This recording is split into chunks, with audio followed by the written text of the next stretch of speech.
Assalamualaikum warahmatullahi wabarakatuh. Nama saya Wahid Nur Arifin dari kelas genap tahun 2019. Saya akan mereview materi dengan mereview 3 alat berat yaitu scraper, eskavator, dan backhoe. Untuk pendahuluan, penggunaan alat berat yang kurang tepat dengan kondisi dan situasi lapangan pekerjaan akan menyebabkan kerugian.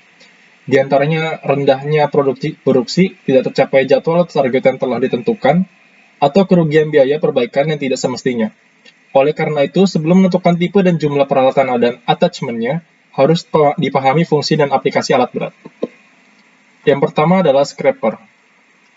Mesin penggerak ada scraper bermesin tunggal yang power unitnya terletak di bagian depan, berfungsi sebagai penarik ball dari scraper.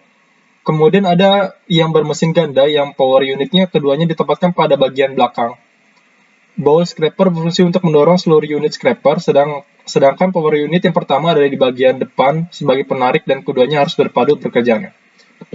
Untuk fungsi scraper itu ada 4, yaitu stripping topsoil, ialah pengupasan tanah permukaan yang jelek, meratakan kontur sekeliling bangunan, menggali saluran, menggali dan menguruk misalnya badan jalan. Biasanya jarak angkut 100 meter sampai 1 km adalah jarak yang ekonomis untuk bekerja dengan scraper. Tetapi hal tersebut tidak mutlak karena berdasarkan asumsi dan pengalaman, pada jarak angkut 100 meter menggunakan scraper belum tentu lebih baik dibandingkan dengan bulldozer. Jenis scraper. Yang pertama adalah tipe scraper dibagi dalam 2 macam, yaitu semi-trailer dan tipe full trailer. Alat kendali dibagi dalam 2 macam, alat kendali hidrolis dan alat kendali kabel. Roda traktor yang digunakan dapat berupa roda rantai atau crawler, roda karet, wheel tractor pullet, twin engine, dan multi-ball. Prinsip kerja scraper. Dalam keadaan perjalanan ball diturunkan sampai cutting edge, nya masuk ke dalam tanah yang akan digali atau digusur, apron ditarik ke atas dan ditahan pada kedudukan tertentu supaya tanah dapat masuk ke dalam ball. Jika ball belum penuh tetapi tanah tidak dapat masuk, hal ini biasanya karena kecepatan gerak scraper kurang untuk mendorong tanah yang terkumpul menutupi lubang dasar ball dan apron. Untuk hal semacam ini kadang-kadang perlu dibantu dengan push dozer atau bulldozer pendorong. Apabila ball sudah penuh, apron ditutup kemudian diangkut dan dibuang pada tempat yang diinginkan. Membuang muatan dari scraper biasanya dengan membuat lapisan urugan yang rata tebalnya. Untuk ini, ball diturunkan dari kedudukan sampai ketinggian yang dikehendaki, di atas permukaan tanah. Kemudian, apron dibuka secukupnya sehingga muatan keluar oleh berat sendiri dari ball dan juga oleh bantuan dorongan ejector yang digerakkan maju. Untuk produktivitas scraper, kapasitas scraper ditentukan volume material yang dapat membuat dengan ball dan ukuran kapasitas ini dinyatakan dalam meter kubik. Ukuran dibedakan dalam keadaan press dan munjung. Dan perlu diketahui bahwa ukuran tanah yang digali dalam keadaan bank measure, sedang tanah yang memuat dalam ball dalam keadaan loose. Seperti halnya dengan produktivitas yang dapat dihitung untuk dozer, maka untuk scraper dapat dilakukan hitung-hitungan yang serupa dengan banyaknya berdasarkan pada pengalaman di lapangan. Oleh pabrik pembuatnya, biasa diberikan 2 angka untuk kapasitas scraper, ialah kapasitas truk dan kapasitas headed.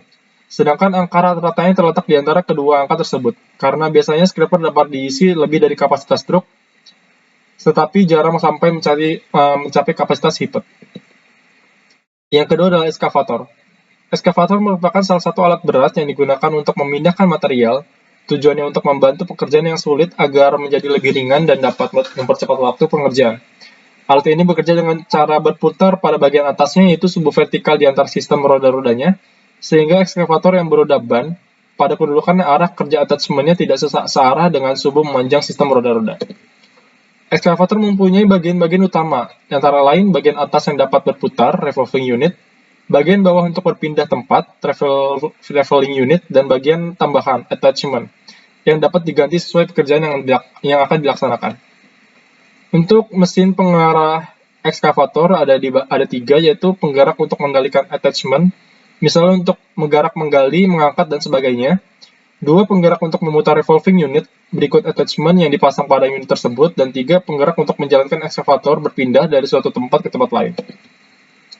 Untuk jenis ekskavator itu ada banyak, tetapi saya merekam menjadi 5, yaitu standar bucket, yaitu jenis yang paling banyak digunakan untuk ada penggunaan yang fleksibel untuk beberapa kondisi pekerjaan.